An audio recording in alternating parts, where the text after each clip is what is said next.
Assalamualaikum warahmatullahi wabarakatuh. Kisah tentang makhluk akhir zaman Ya'juj dan Ma'juj menjadi misteri yang sangat nyata.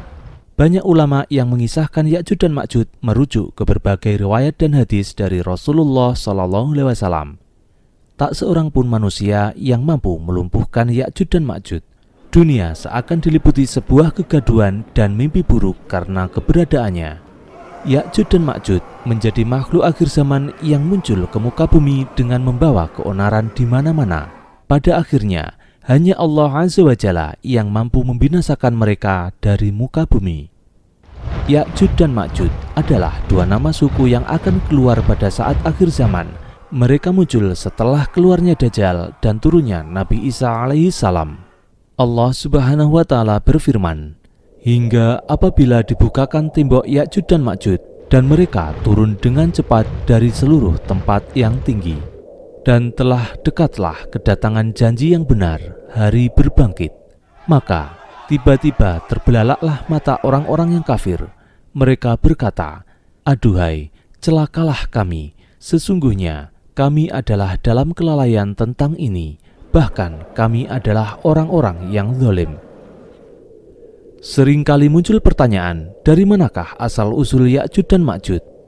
Menukil dari beberapa keterangan riwayat kitab Salafus Soleh, banyak yang menerangkan bahwasanya Ya'juj dan Ma'juj adalah keturunan dari Nabi Adam alaihi salam. Ya'juj dan Ma'juj bukan jin atau setan. Mereka merupakan keturunan dari Yafid bin Nuh. Dari Yafid inilah asal-muasal lahirnya Ya'juj dan Ma'juj yang mempunyai banyak keburukan dan suka merusak. Saat ini, Ya'juj dan Ma'juj sedang dikurung di balik benteng tembok besi yang sangat kuat. Benteng itu dibuat oleh Raja Dzulqarnain, yaitu seorang raja yang sangat soleh, adil, dan sangat membenci kerusakan. Suatu saat kelak menjelang hari kiamat, Ya'juj dan Ma'juj pasti akan dikeluarkan oleh Allah Azza wa Jalla dari balik benteng itu. Setiap ada seorang dari Ya'juj dan Ma'juj mati, maka dia akan memiliki ganti keturunan 1000 orang. Dari sebab itulah, jumlah Ya'juj dan Ma'juj sangatlah banyak dan sulit untuk dihitung. Ya'juj dan Ma'juj memiliki kekuatan yang sangat hebat. Hal ini menyebabkan tidak ada yang bisa membinasakannya kecuali Allah Azza wa Jalla. Saat ini, Ya'juj dan Ma'juj sedang terkurung di dalam benteng. Setiap hari, mereka selalu melubangi tembok yang dibangun oleh Raja Dzulqarnain. Mereka melubangi tembok itu sampai terlihat ada sinar matahari di balik benteng. Namun, keesokan harinya, nasib sial selalu mereka alami. Lubang yang telah mereka buat ternyata kembali seperti semula. Dinding-dinding yang tadinya berlubang kembali tertutup rapat atas kuasa Allah Subhanahu wa Ta'ala. Ya'juj dan Ma'juj kemudian berusaha melubanginya lagi secara terus-menerus tanpa menyerah. Di dalam Al-Quran surat Al-Kahfi dijelaskan bahwa tembok raksasa Ya'juj dan Ma'juj itu sangat sulit untuk diruntuhkan. Kawanan Ya'juj dan Ma'juj juga tak akan mampu mencongkel dan memanjat tembok besi penghalang tersebut.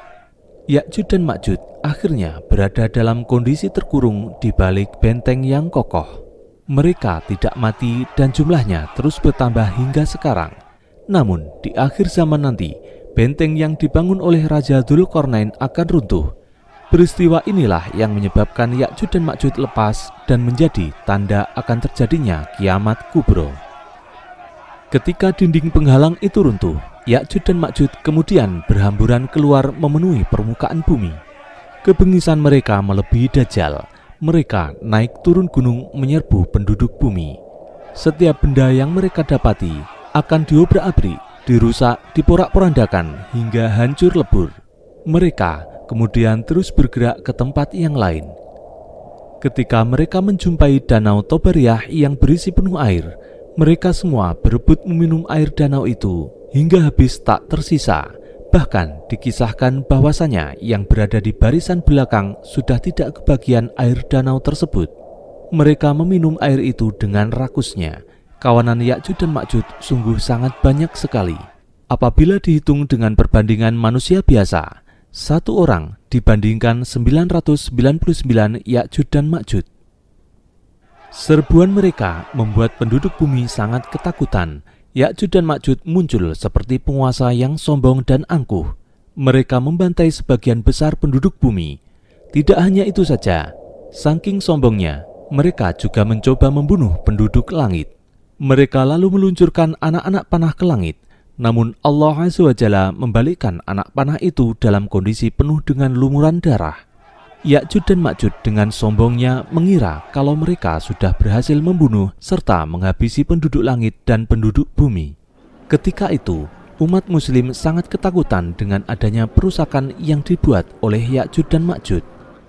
Umat muslim bersembunyi di tempat-tempat yang aman. Sebagian lagi ada yang menyelamatkan diri bersama Nabi Isa alaihissalam di atas Gunung Tursina. Ya'juj dan Ma'juj kemudian menuju lereng Gunung Tursina. Ketika umat muslim merasa terkepung oleh Ya'juj dan Ma'juj, maka Nabi Isa alaihissalam berdoa kepada Allah Azza wa Jalla untuk menyelamatkan mereka dan memusnahkan Ya'juj dan Ma'juj. Singkat cerita, doa Nabi Isa alaihissalam akhirnya dikabulkan oleh Allah Subhanahu wa Ta'ala.